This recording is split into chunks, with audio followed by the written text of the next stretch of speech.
Tarcísio de Freitas, o governador de São Paulo, cometeu grave crime eleitoral no domingo. No dia da eleição, numa entrevista ao vivo e tendo o prefeito Ricardo Nunes ao lado, Tarcísio afirmou ter o PCC determinado que se votasse em bolos. Haverá coragem para punir Tarcísio de Freitas, tornando-o inelegível? Não haverá, porque Tarcísio apoiou Nunes, venceu a eleição em São Paulo e é pré-candidato à presidência da República em 2026. Não haverá coragem para tanto, no máximo uma puniçãozinha. E a fala de Tarcísio joga uma boia de salvação para Pablo Marçal. Até o governador cometer o crime eleitoral que já tentam amaciar chamando de mero erro, Pablo Marçal era candidato inquestionável a severa punição pelos crimes eleitorais que cometeu no primeiro turno. A direita já posta não quer Pablo Marçal candidato para 2026. A esquerda também não quer. E também não quer o judiciário, que não soube lidar com um Pablo Marçal candidato 4.0 do universo digital. Gesto e fala do governador Tarcísio desnecessários, além do mais. Mesmo no cada vez mais crescente clima de vale tudo, foi coisa de amador. Se Tarcísio não for punido para valer, e não deverá ser, aos olhos de todos estará posto o faz de conta. E a fala de Tarcísio de Freitas embute profundas críticas a ele mesmo e a seu governo em relação à segurança pública. Na sua fala, o governador admite como fato inquestionável algo que já se sabe, mas que uma autoridade dessa dimensão não admite à luz do dia. Porque, ao dizê-lo, se despe e expõe o faz de conta. O governador confessou ser o PCC, o primeiro comando da capital, uma instituição já arraigada no estado que ele, Tarcísio, governa. É claro que já se sabe, sabemos todos, que há territórios controlados pelo crime, onde o Estado só consegue entrar chutando e atirando.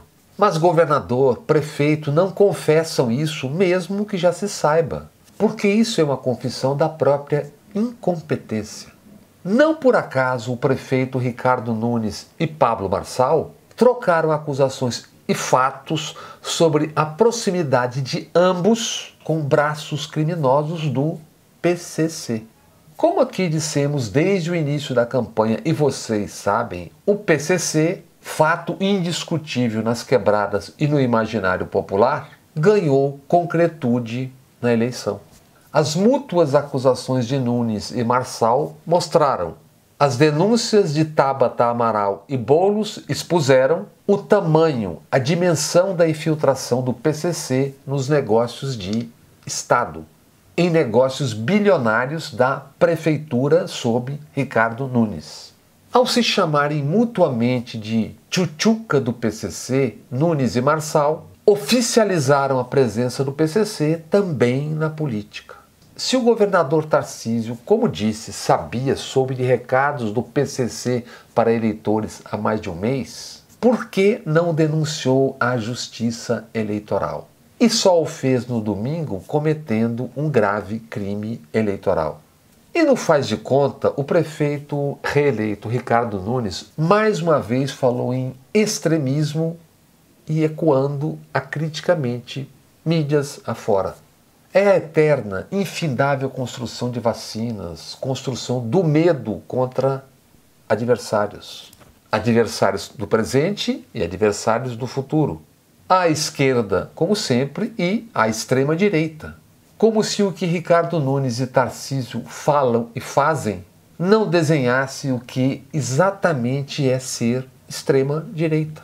Vejamos, a segurança. A polícia de São Paulo, comandada pelo SS Derrite, de janeiro a agosto deste ano, já matou 78% a mais do que no mesmo período do ano passado.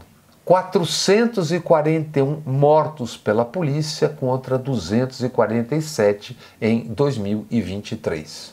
E o que disse o governador quando posto diante da matança na Baixada Santista?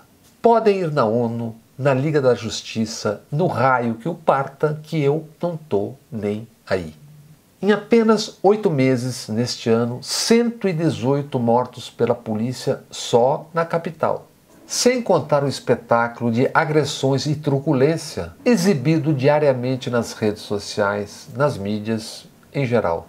E quem comanda isso em nome do governador Tarcísio é o SS Derrite, que publicamente já confessou homicídios, investigado por 16 homicídios, segundo a revista Piauí. E quem também confessou homicídios publicamente, e seguiremos relatando isso para que não seja naturalizado, foi o agora eleito vice-prefeito Melo Araújo, que disse não saber quantos já matou. Segundo Guilherme Boulos, num debate, foram 7 os mortos por Melo Araújo. Ambos, o SS Derrite e o agora vice-prefeito Melo Araújo, oriundos da notória Rota. O SS Derrite, aqui já lembramos, já disse ter matado muito ladrão. Algum dos ladrões mortos pelo SS Derrite tinha colarinho branco? Ou só vale matar preto, pobre e nas quebradas? Nas últimas 24 horas, listas e listas de vencedores e perdedores.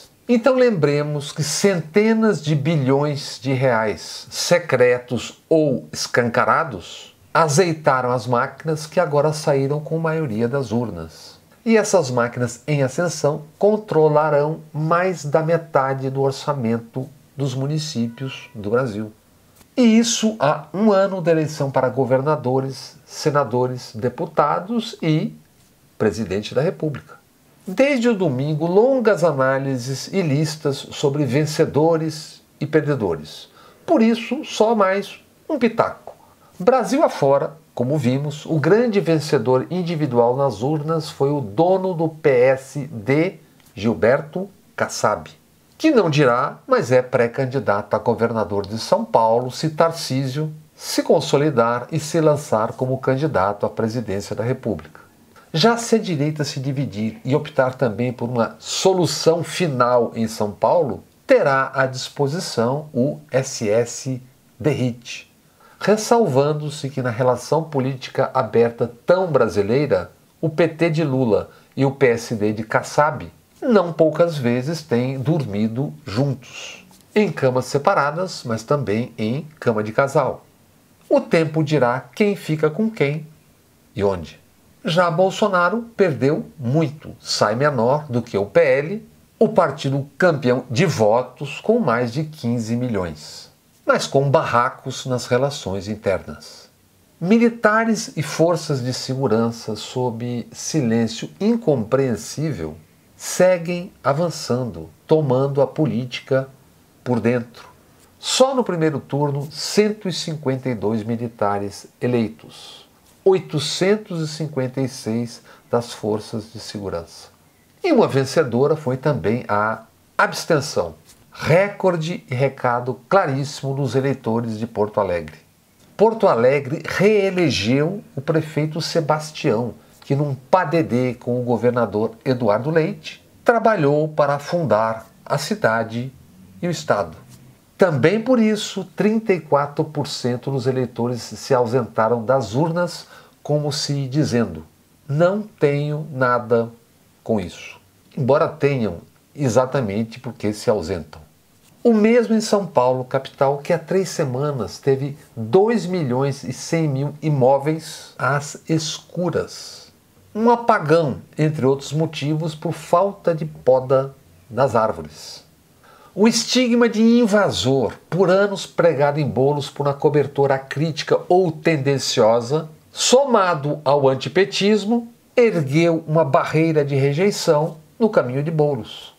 E como a capivara de Ricardo Nunes tem mais de uma dezena de penduricalhos, incluídas as menções ao PCC, em outro grande recorde, 31% dos eleitores de São Paulo se escafederam das urnas dizendo "tô fora". Somados, abstenção, brancos e nulos ficaram em primeiro lugar na cidade de São Paulo. E Pablo Marçal, ao vender terreno na Lua e no além, prestou importante serviço às esquerdas. Seus empreendedorismo e prosperidade apontam para o enorme descompasso de discursos dirigidos ao mercado de trabalho em profundas transição e transformação. Apontam também para o tamanho do buraco na cabeça e na alma das multidões. Prisioneiras, já abduzidas pela velocidade vertiginosa imposta à vida, por isso que chamamos de Big Techs. O combustível para o faturamento destes povos de informação é o clique. Por isso, a velocidade inescapável que é incompatível com o que é ou deveria ser imprescindível ao humano. Tempo e condições para a reflexão, para a absorção e processamento de tantas e tantas informações, sejam elas úteis ou absolutamente inúteis. Como digerir, processar torrentes de informações, dados, signos, se esse é um movimento massivo e ininterrupto? Estamos comentando a eleição na segunda-feira e não na terça-feira, como habitualmente fazemos, porque na terça-feira, amanhã, a eleição já será uma anciã. E na eleição, Lula, mais uma vez, mostrou que é maior do que o PT. Antevendo derrotas nas urnas e, por consequência, os riscos para as alianças do presente e para a eleição futura, salvo aqui e ali, Lula se guardou para quando o carnaval chegar. Seja ele ou quem for escolhido, escolhida para tentar sucedê-lo, está claríssimo que não terá êxito, inclusive para governar, se não contar com uma amplíssima aliança. Neste sentido, misture-se no liquidificador das direitas Tarcísio de Freitas, Bolsonaro hoje inelegível ou seu filho Flávio, Caiado, Eduardo Leite, Pablo Marçal se escapar da inegibilidade e, tendo feito isso no liquidificador das direitas, tome cuidado para não ferir os ouvidos. Essa foi uma eleição sobre as cidades. Há poucas semanas, 60% das cidades do Brasil estavam sufocadas pela fumaça de incêndios espalhados, tantos deles ateados, país afora. As cidades do Brasil seguem sendo arrebentadas pela ferocidade imobiliária, retroalimentada por grossa e escancarada corrupção nos legislativos, executivos e órgãos de controle. Essa destruição da urbanidade é o oposto, é a negação das promessas de descarbonização, das promessas de enfrentamento da crise climática e dos seus efeitos já sendo brutalmente vividos. E isso não foi conversado, debatido para valer na eleição municipal. A eleição nas cidades e justamente sobre as cidades.